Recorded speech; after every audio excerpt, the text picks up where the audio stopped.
Welcome to Prescribe by Dr. Nathan Goodyear, where integrative oncology meets holistic healing. This podcast is your home for the latest in innovation, exploration, and elevation in all areas of integrative oncology, medicine, health, wellness, and beyond. Join me and a host of other innovators as we go from practicing to prescribing. Your daily dose of wellness begins now. And I think it connects where there's that disconnect. So back to your question where you asked why the doctor wasn't, understanding the impact of the gut microbiome. I assume that's what you were talking about. And understand the gut microbiome, this is really a fledgling understanding area that we're working in, but it's massive. It's massive. If you go, well, how is it so massive, Dr. Goodyear and Laura? We know that the gut microbiome, if a child is born via C-section or vaginal delivery, we know that the gut microbiome is different. We know that if a child is breastfed or not, the gut microbiome is different. And if you remember back to maybe junior high school or high school physiology or biochemistry, they talked about colostrum. It's the first liquid that comes out of the mother's breast, and it's all immune. It's all immune. So basically, what's happening here is the process of birth, the process of feeding seeds the gut microbiome. And so I was thinking about that as I was particularly watching the Gunnison, Colorado cattle farmer. Loved it. It was called Parker Pasture, I believe. Parker Pastures. I love seeing you always sit down, you and your husband, with the families, and we're having dinner on many aspects, I think, of everyone I watched.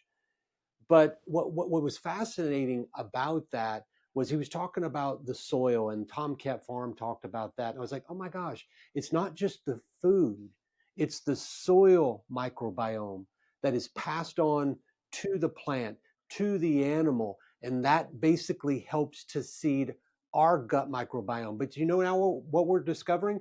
It's not just the microbiome, that is the bacteria, the metabolites, and the viruses and everything else that's involved in that. In cancer, there's a tumor microbiome.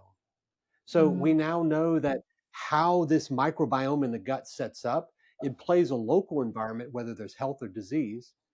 And it also, those seeds tumors, and it can promote whether this disease progresses rapidly, less rapidly, and then if it's responsive to treatment. So in essence, what we're then seeing the end stage of in cancer treatment from an integrative perspective begin with the soil.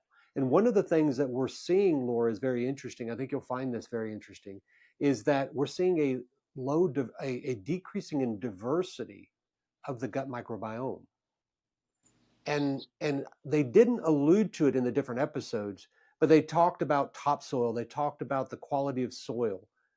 And in essence, what they were saying is a decrease in diversity, biodiversity of the soil. So in essence, they are the same. They are different windows into the same ecosystem. Yes. And so that soil microbiome, I believe it has a direct connection to what we're seeing in patients, whether they're well or whether they have disease. So that gut microbiome that you're talking about, it has ties back, I believe, to that soil. Do you remember the Ray Archuleta episode on the Iowa tribes of Kansas and Nebraska? There was a tribal leader, and I really wanted his perspective because I think a lot of people assume that indigenous people on tribal land are doing it the same way, the correct way. And it's unfortunately not true because of colonization. But he went into the whole story of how they also have been co-opted, right? They've been following along with conventional agricultural principles. But what he said really hit me because they look at the soil biome and the soil ecosystem as their ancestors. That level of respect for the life in the soil and how much life is in soil. In 1 acre of soil, an elephant's worth, right? This is from the Iowa episode, elephant's worth, of animals, of critters, of aliveness. So when we till, we talked about that earlier, when we till, when we put the sides, the pesticides, the herbicide, the fungicide, what are we doing to those life forms within the soil? So I really dug into the indigenous viewpoint of life, and Brittany, who is also on there with the Iowa tribe, what we give to the soil, we get back. When we take care of the soil, we get back that care. And so for you, while you're talking, it's like, oh my gosh, take care of your gut. When you eat, thank the farmer, because whether you see them or not, the hands were there. When you eat, thank the farmer. And then also, what's happening in your gut based on what you're putting in your mouth. So yes, there's so many ties together with what you're doing with health and gut biome and what we're doing with soil biome and plant health, animal health, human health, planet health, that we need to work together more. How's that? You're in Arizona by my parents. Well, yeah. So, we're one and the same. The only way we turn the tide of disease, which, by the way, the word disease is two words, dis-ease. It literally could be translated the lack of wellness. So people go, "Oh, I have a disease." It's like, "Oh, so Lack you're of not wealth well." or lack of health? Lack of wellness. Wealth. Lack of wellness. Wellness. Okay.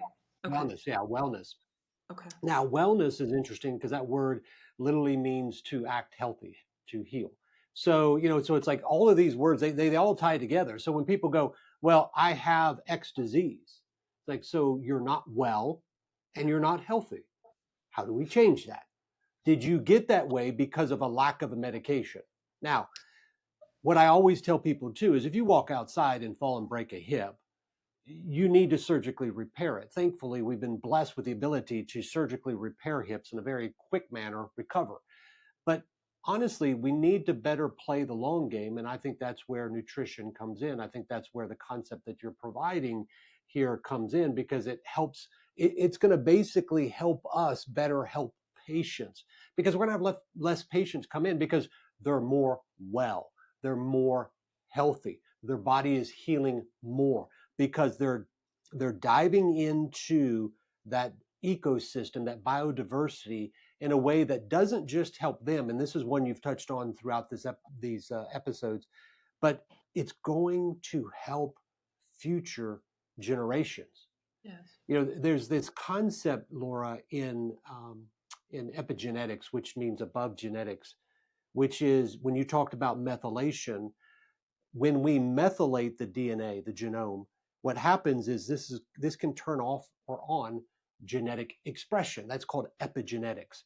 And so what I tell people about Can I ask, nutrition. because sorry, but part of my No, go job ahead. as being a host, I Yeah. can't take the hat No, off, no, because no, no, I know no. the That's great. That's listeners. great. Yeah, and and like you, I love the definition of words. And this is so important what you're saying, because say it for me, methylation? Methylation. Methylation. See, I don't even know how to say it. So That's okay. methylation. So in a few sentences, so epigenetics, and what I've been told, it's like the software, that the DNA is like the hardware that's kind of hard coded in, and then epigenetics is environmental, is nutrition, is other things that are more changeable rather than the hardware of the DNA coding. Is that close? Not even close? No, it's close, but let me provide a picture and a little bit of a historical Okay, story to, I think, better please. connect that. You've seen on social media a lot of pictures recently of people in the 60s and 70s on the beach, thin, healthier looking. Then, right. Uh, yeah, No in sunscreen. terms of bodybuilding, right? Not bodybuilding, but they have a healthy perspective of their body. They're not overweight, they're not obese, etc. But that's in the 1960s, 1970s. And here we are, 2000, we've had an obesity pandemic, not epidemic, but an obesity pandemic, where now we have 2/3 of the adult population that is obese in some level. and we're having an ever increasing severe obesity problem. And this is not going to go away, because actually in adolescence and childhood, that was only accelerated during the pandemic. So we're going to see this problem only persist. Now, people go, Dr. Goodyear, I do not understand the connection here. Hold on just a second. So in that 60s and 70s, where they're all healthy weight, how do we explain in 30 years where now we have an obesity pandemic? Well, we do, because the only way that can happen so quickly is not because you change the hardwire, as you mentioned, the genetics, the DNA. That's what Watson and Crick decide, the helix, the double helix. That doesn't change. Not even one nucleotide changes, not one in that time frame. The way we change that so quickly is by the environment changing the expression of the DNA, where the DNA is transcribed into RNA, going back to some biology, that is then translated to proteins. Proteins can be structural, functional, enzymatic, many different aspects. So what happens is our environment is affecting how that light genetics is turned on or off. So what I tell people, that's the only way we can explain this accelerated obesity, accelerated cancer, accelerated hockey stick disease problem that we're seeing, is because our environment is changing us. We are simply products of our environment. And the only way to do that so aggressively and so quickly is through what I just described there. So methylation is basically a light switch turn on and off. It's a carbon and 3 hydrogens. But here's another interesting thing. Aging and cancer are not separate. They're interlinked. We can actually test biological aging by looking at methylation. Okay. So as aging accelerates, we get more methylation, and we get more effects and changes in that transcription translation process. So in essence, when methylation's being affected, as what you're referring to with NASHA, we're seeing the impact on aging, and we're seeing the impact on disease. So it's something that has much a bigger picture than smaller, but it gets right down. So you're right, but it has such bigger implications beyond somebody saying, oh, I have a methylation problem because I'm, heterozygous or homozygous for this methylation SNP. It's single nucleotide polymorphism. So the point here, it has an impact on how you age. It has an impact on your longevity. It has an impact on the legacy you have, micro, but the legacy that your children have, that your grandchildren have. Wow. So you are a great director, by the way. So you ask great questions. I need to shut up because this is about you. No. Great questions. Beautiful question. Because what that ties into is what's called transgenerational inheritance of pathology. This is a medical term. It's a bench science research, where if we eat the food we eat, what's old saying I used to hear, crap in equals crap out? Yeah. The food that we eat, what I tell patients, it's a love language with our DNA, or it's not. So don't be surprised when you eat Twinkies, Ding Dongs, drink Coke, smoke, and do all these things that then you end up with disease. Because in many ways, I think disease is preventable, and it's not a surprise, because what it is, it's merely a byproduct of feeding the body crap, and thus expressing crap from your genetic code. I mean, so what you're doing by going to the heroes, you're working to change that. That's the power of it. You're working to change that coding, if you will, and actually start coding something beautiful, something as it was actually created and intended to be. And so 100%. That's why I love what you're doing. Well, thank you. And, what you're saying is amazing. And for me, it's, why don't children know this? I have a carrot or a banana or an apple. Let's say an apple. I have a candy bar. And if you ask this child, does it matter if you eat the apple or the candy bar? And not only that, because I think kids now are getting clued in, like sugar, apple. Mom wants me to eat the apple. But why?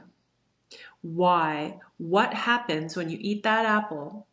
And everything you just described on epigenetics and the coating. When you eat that apple, little first grader, here's what happens to your body. Here's what happened to the way you think. Here's what happens to your eyesight. Here's what happens to, you can play soccer better, or whatever the case may be. When you eat that candy bar, here's what happens to the body. The same thing. How does that sugar affect the way you think? How will you feel in a few hours?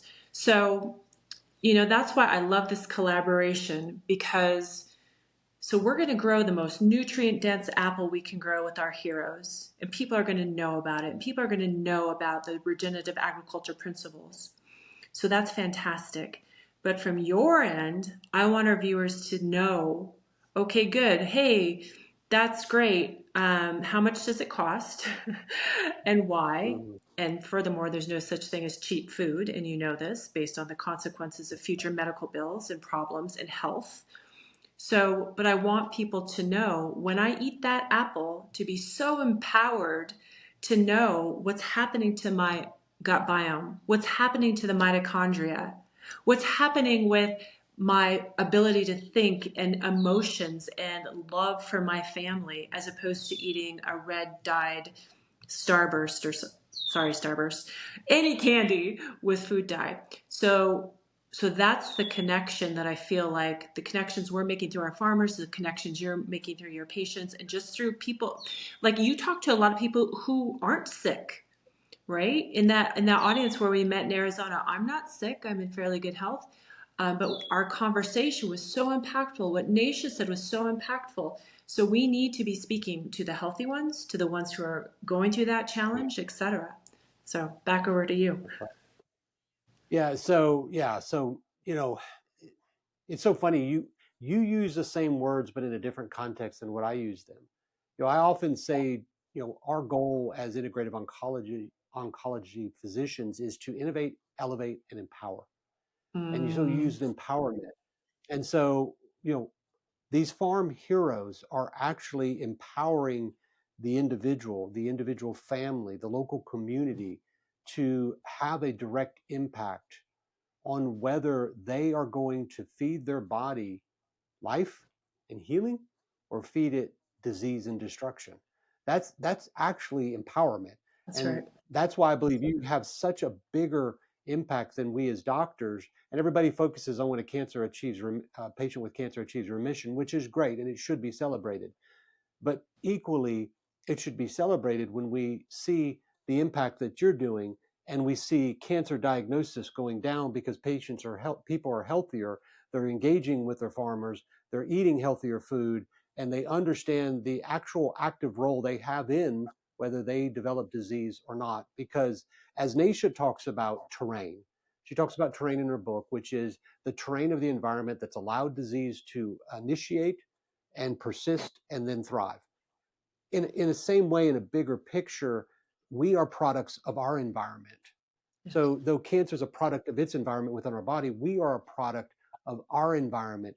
And what you're doing in Farm Hero, of course, there's many heroes here, is you're describing how that environment is and how we're a byproduct of that, for good or for bad. But I want to touch on this very quickly, because in season 1 you went to Iowa, you went to Colorado, you went to California, you went to Georgia, you went to Kansas, you went to Ohio, you went to many different places, and you were touching on different stories. And so I don't want to not mention Garst Farm, Parker Pastures, Tomcat, White Oak Pastures, White Cloud, and Farm on Central, because these were the people, these are the heroes. And so, and though I'm better with those instead of names, I want to make sure that we mention them here. And we are also going to put links in the show notes where you can go find them as well, and maybe go visit them, because I know Tomcat does tours and stuff like that, as I'm sure some of the others do. But I wanted to make sure I took that opportunity to highlight them, Laura, because they're really the reason why we're all here talking right now. Yes, thank you. And one more was Tennessee Berber Place. Oh, I And missed that one. that was a special one because, link might not be up yet, but I will get it to you, because these were 22-year-olds who had acreage passed down to them. And these 22-year-olds brought in a mentor, Wayne Swanson, and said, here's what we want to do. This is our purpose line. How do we do it? So we really wanted to show some younger faces, some entrepreneurs saying, regenerative agriculture is the way I want to go. Did you have a question? No. I said that's good. Oh, That's good. okay, good. Right, because you know the Ray Archuleta's and the Will Harris and the Gabe Browns, phenomenal leaders. But let's show some of these trailblazers in their 20s, in their early 20s, who are making these decisions. And again, let's not be silly about this. They want to make money. Money is an indication of how successful you're being, if you're doing the right thing. And why should I said something in one of our social reels? Why don't we have farmers rolling in dough? How about that? They provide one of the most crucial roles in our lives, and yet they're, for the most part, this is a generality, are struggling financially. So now the message is, and how do they connect with capital? These young farmers who want to get into agriculture, how do they connect with capital? How do they connect with role models? The stories they see, what can they apply? So, and furthermore, incentives through the federal government as opposed to just legislation. Right? What kind of incentives can we give these young farmers or existing farmers or legacy farmers? So we talk about legislation, and I was talking to an almond farmer in California yesterday, and we were talking about legislation this and water usage that. Well, what about raising organic matter by 1% in your soil? In 1 acre, 20,000 gallons more water will be infiltrated. You will need less water by raising the organic matter in the soil. How about we put subsidies into that? We put money into incentivizing these regenerative agricultural principles which will achieve what we want, as opposed to legislating it into restrictions and things that aren't improving the soil. So thank you for continuing to put the highlight in the spotlight on Farm Hero. But I have a question for you, because I just thought of the almond farmer in California. Yeah. So this whole food, how do you feel about almonds, by the way? Almonds. Define to me what you mean by almonds. You mean Amish? Almonds, nuts, Oh, almonds. almonds. Almonds. Okay, almonds. See, this is a great thing. Yes. This is a great thing about podcasting, right? It's real. It's a conversation, and when we communicate, right, there's miscommunication. So it's like almonds. I love nuts. The people probably think I'm nutty, but I like almonds. I like cashews, and so yes, I do like them. Awesome. So I asked her And you're about. probably going to tell me something that's going to make me not No, like this them. isn't a trick question. I always tell people I never Okay. have gotcha questions, ever, ever, ever. Okay. But so she can't be in the school system because of allergies. So we can't Mm. put almonds, a whole food, usually nutrient dense, into the hands of our kids in school for a snack. But we can put, I don't even know what they're called, crustables or not crustables, made out of white bread, peanut butter, and jelly. Sorry, not peanut butter because of the peanuts. She said crustables. I didn't think through, well, what's in the crustables? But you get the idea. Some highly Yeah. ultra processed food is okay, which is probably contributing to food allergies. I'm not an expert, clearly, but I like to ask questions. So we can't feed kids in school a nutrient-dense, whole, clean food. In her case, she's regenerative ag, very clean almonds. But we can feed them some kind of ultra-processed food.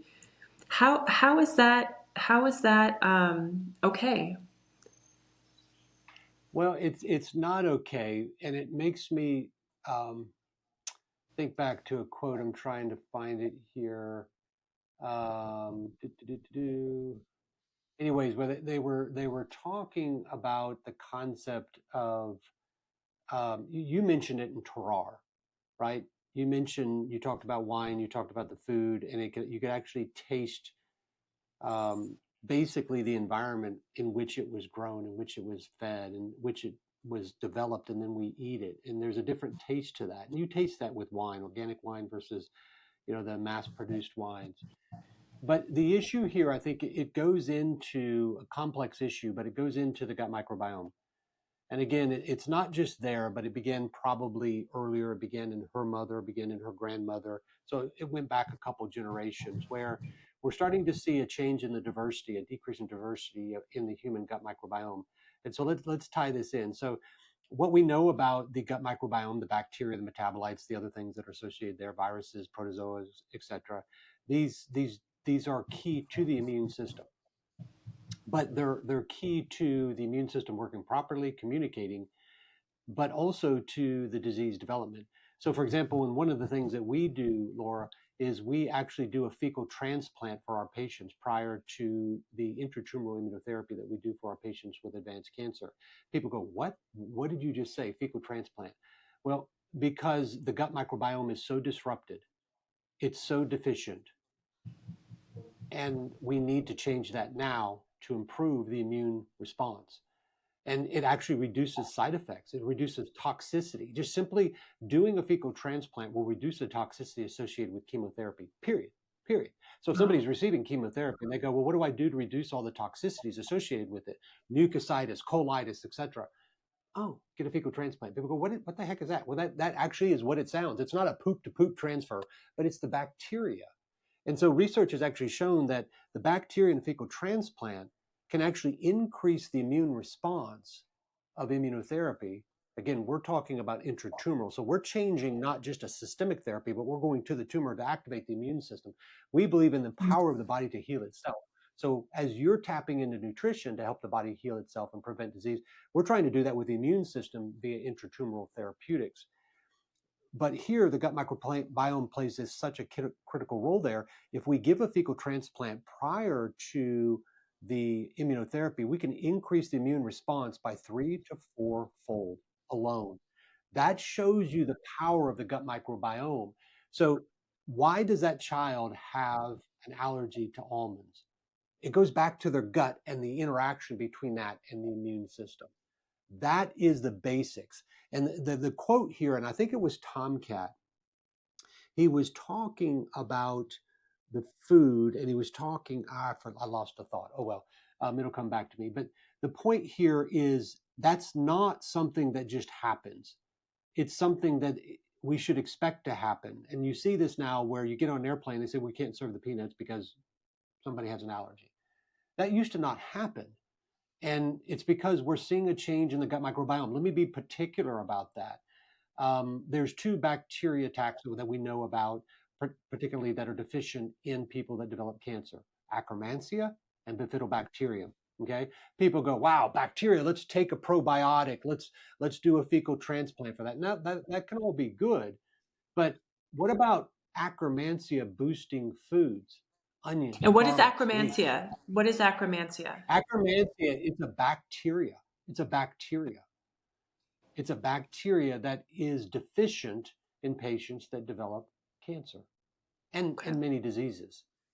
So, but we can directly tie a bacteria Akkermansia to food. And so if we go, well, I want to take a probiotic to help my Akkermansia because I have cancer. Well, it's not just a pill you take, but it's food you eat.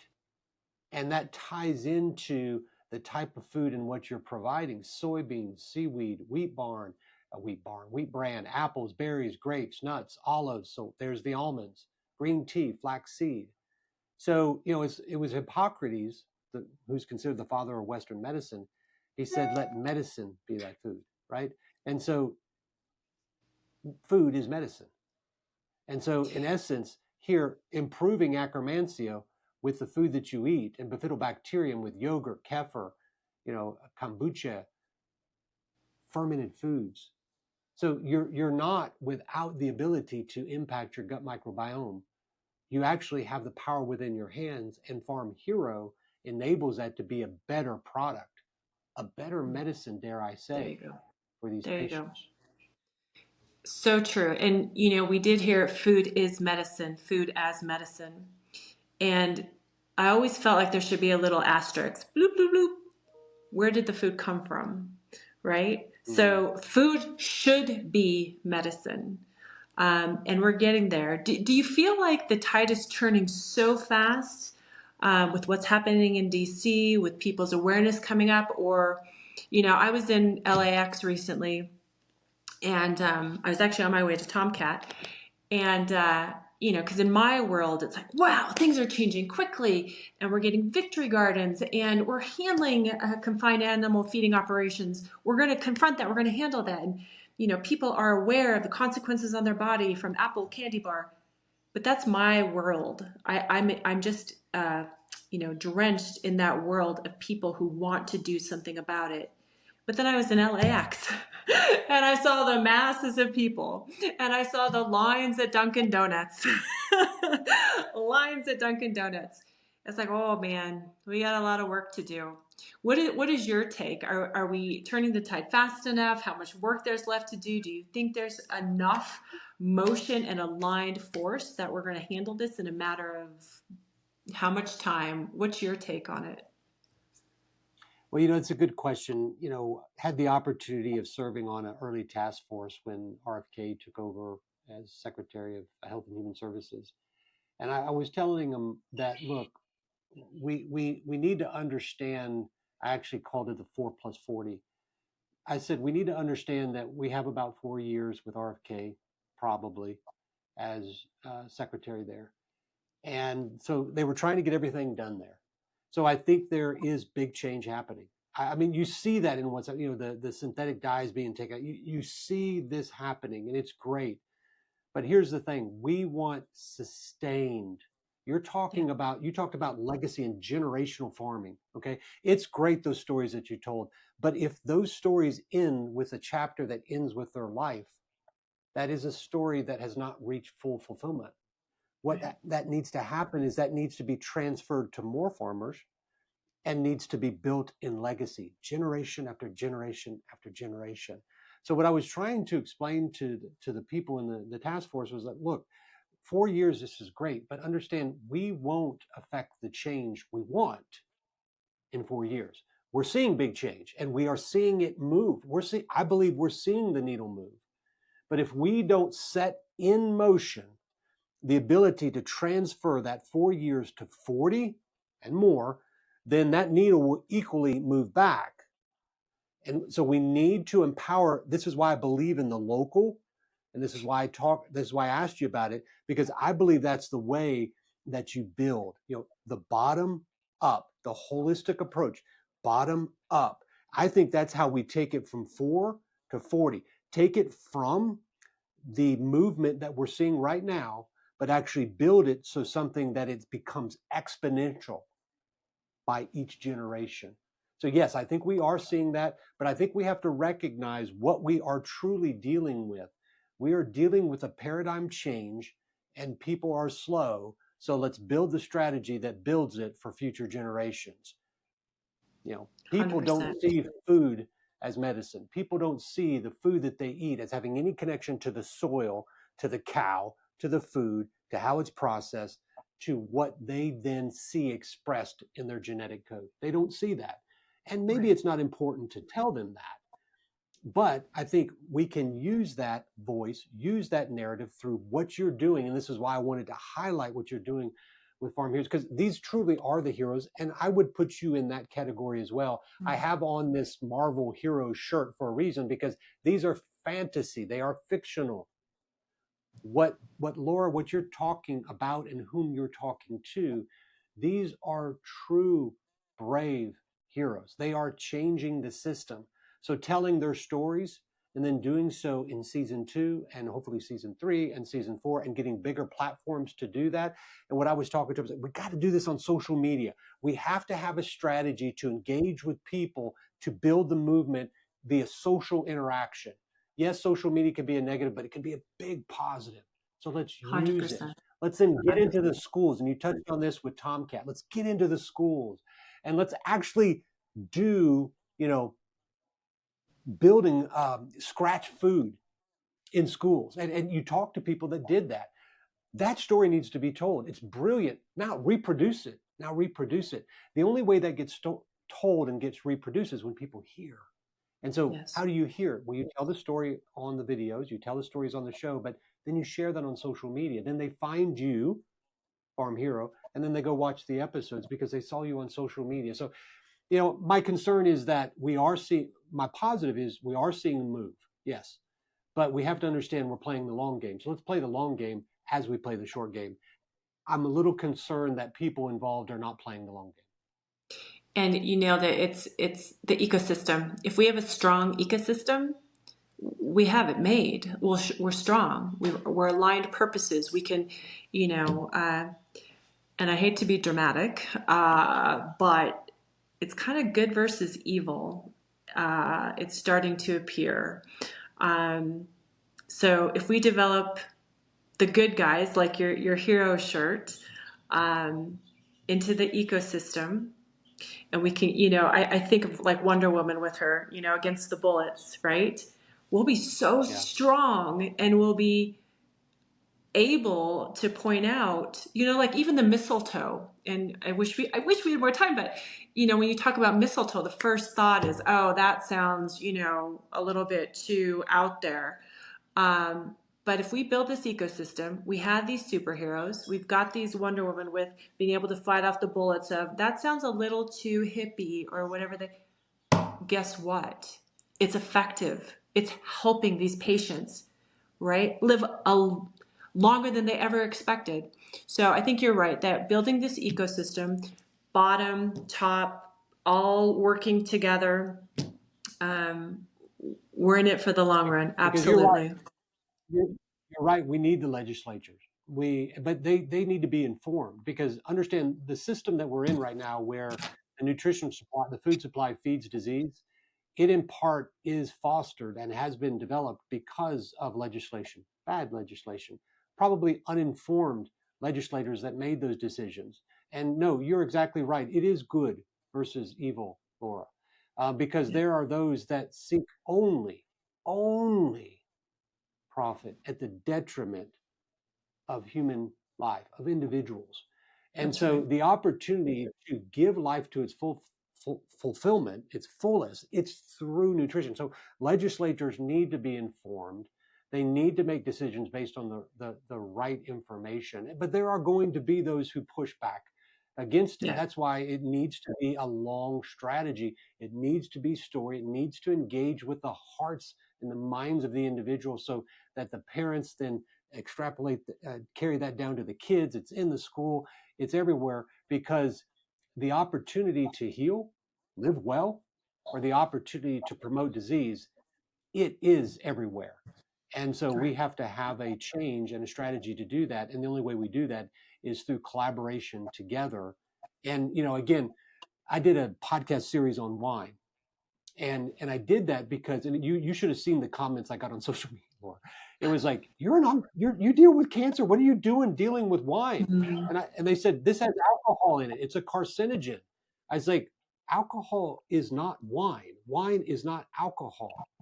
Have you ever heard of polyphenols? Have you ever heard of Mm-hmm. resveratrol? Have you ever heard of curcumin? These are in wine. You talked about terroir, the unique combination of environmental factors that influence the taste and characteristic of a wine. That's where it's classically from, a French term, but that applies to food, as I mentioned. So the point is, wine itself has been around for thousands of years culturally. In the blue zones in the world, Yeah. of which there are 4, they drink 2 to 4 glasses of red wine a day. That is the greatest concentration of centenarians, people that live over 100, than any other place in the world. And yet they drink wine every day. Why? They drink wine at its purest form, Right. in its original form, as it was grown. The process of a grapevine, the grapes, the fruit, it is artistry in motion. And so what these farmers are doing, I see, they're artists. They're Yes. artists. That's what they are. And they're heroes as Absolutely. they do it. And we Absolutely. just get to engage in their artistry and taste it. And so Right. for me, You you know, nailed it. this concept is real, but it's not just about, oh, let's eat better food. No. It's how we change the disease, basically trajectory that we are currently on, where we see, Laura, people that are in their 30s and 20s with stage 4 Mhm. breast cancer, stage 4 colorectal cancer. That is not chance. That is because a series of sequences have been put into place that allow the terrain within the body, because of the terrain of our environment, affecting us. That's what's happening, and you are instrumental in the story that you're telling there. So I can't tell you enough how much I love. I can't wait to hear about season 2. When will we hear about season 2 dropping? Well, I can let you in on a inside scoop. I will be with Joel Salatin next Tuesday. Oh, So we kick off filming of season 2 at Polyface Farm in Soup, Virginia. And this season, first season was very much personalities and the OGs, the opinion leaders who have really achieved high status, the Ray Archulettas, the Will Harrison, so amazing. Season 2 is going to be more topical. It's going to be institutional food. We touched on schools. What about senior living? What about hospitals? What does their nutrition program look at? Exactly. I know it's a whole season. It's a whole topic. Let's see. So I just wrote a little note so I could tell you institutional nutrition, the incentives we talked about for farmers, as opposed to legislating and controlling, just making good decisions and giving a carrot as opposed to a stick. We talked about school lunches and legislation. And I also noted in functional medicine, we have carved out for NASHA, and I would love to coordinate with you. Let's do it. Let's have an episode of Dr. Goodyear, NASHA, Farm Hero in Arizona on that topic of how integrative medicine and regenerative agriculture go hand in hand. Can we do that? I think. I know, Well, I'm putting you on the spot. Okay. No, I'm fine. I'm fine with it because I've known Naisha a while, and the reason why I'm doing what I'm doing is in a lot of ways influenced by her. She's truly a pioneer, and again, a friend, and just she's a good person. And her and her husband are doing so much to change future generations. So no, when I get on when Naisha and I get to talking, we have a lot of fun, and we turn over a lot of rocks, and we work to build a better tomorrow, but begin that today. Yeah, I would love to be a part of that. I cannot wait to hear about that, especially the part about the hospital. Oh my gosh, I can't wait to see what you that there you're almost like an investigative journalist. Yes. So Yes. I can't wait to I can't wait to see that. What we're going to do is, this has gone on a little bit long. We're probably going to break this up into 2 parts because it is so good. We need to break it up to 2 parts so people can hear about it. But there was, and I'll wrap this up because you and I could go on and on and on and on. Healthy soil equals healthy food equals healthy climate equals healthy environment. And that was a phrase and a series of sequences of phrases that were used in one of the episodes. But I would end that with equals healthy people. Yes. But the reason why we have unhealthy people today is because we have unhealthy soil, unhealthy food, unhealthy climate, unhealthy environment. So we have the opportunity to change that. And you are doing that through what you're doing with Farm Heroes, the true heroes. And I'll close with this because you mentioned integrative medicine or functional medicine. Integrative, that word means restore, remake, renew. And what I tell people about integrative medicine, integrative oncology, it's the ability to bridge disease, the lack of wellness, to wellness, healing. But what you're doing is you're building a different bridge by highlighting the heroes through regenerative agriculture, through holistic agriculture, to actually bridge the soil, the food, to the healing capacity and disease prevention. And you're doing that by building a bridge with these heroes that I think actually now, honestly, they have a bigger impact on disease than we doctors do. So thank you for what you do with Farm Hero. Thank you for the work. Thank you, you farm heroes out there, the ones that we mentioned, the ones that we did not. Again, all of those, including access via YouTube to Farm Hero, will be in the show notes below.